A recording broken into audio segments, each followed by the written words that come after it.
தம் கிருபை பெரிதல்லோ என் ஜீவனிலும் அதே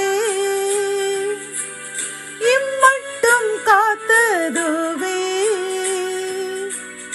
இன்னும் தேவை கிருபை தாருமே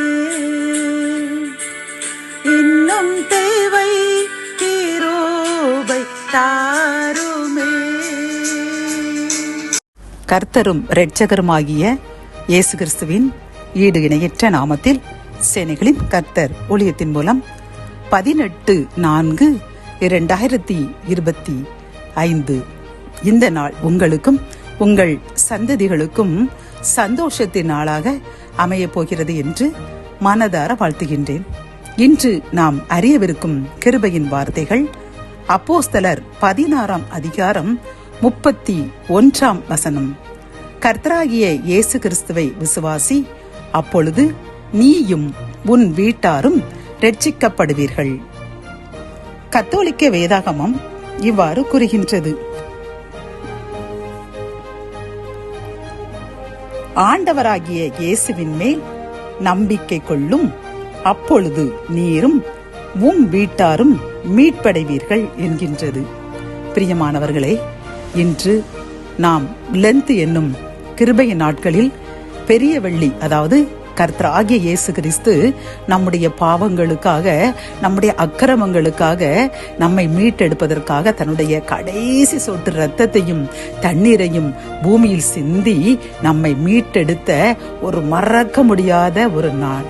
நாம் இதைத்தான் எடுத்துக்காட்டாக இதை நாம் ஒரு பிறந்த நாளாக கொண்டாட வேண்டும். ஏனென்றால் நாம் இன்று பாவத்திற்கு மறித்து நாம் உயிர் தெழுந்த நாள், நாம் மீட்படைந்த நாள், நாம் ரட்சிக்கப்பட்ட நாள். பிரியமானவர்களே, இதைத்தான் கர்த்தரும் நமக்கு அந்த வசனத்தின் மூலம், கிருபையின் வார்த்தையின் மூலமாக நம்மிடம் பேசுகின்றார்.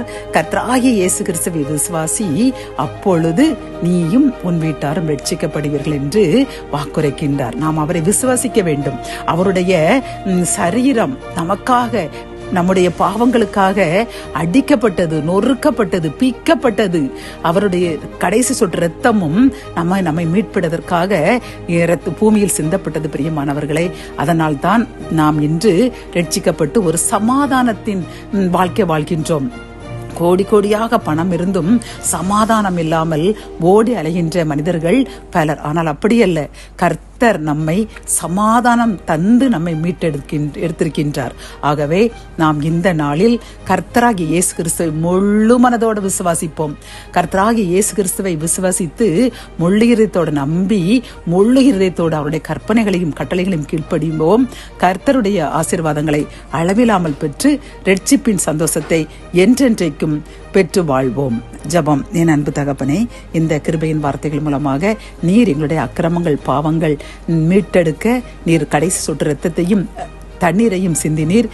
முது சரீரம் எங்களுக்காக அடித்து நொறுக்கப்பட்டது என்று நாங்கள் உணர்கின்றோம். அப்பா, என்னுடன் சேர்ந்து யார் யாரெல்லாம் நாங்கள் இந்த புதிய ஈஸ்டர் பண்டிகையிலிருந்து நாங்கள் புது வாழ்க்கை வாழப்போகின்றோம், பிறருக்கு நாங்கள் எப்பொழுது நன்மையே செய்வோம்.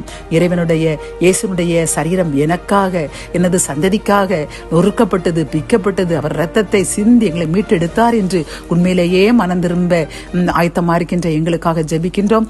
எங்களையும் எங்கள் சந்ததியும் ரட்சித்துக் கொள்ளுங்க, பரிசுத்தவர்களாக மாற்றுங்க. மீட்பர் இயேசுவின் மூலம் ஜெபம் கேளும் நல்ல தகப்பனே, ஆமென்.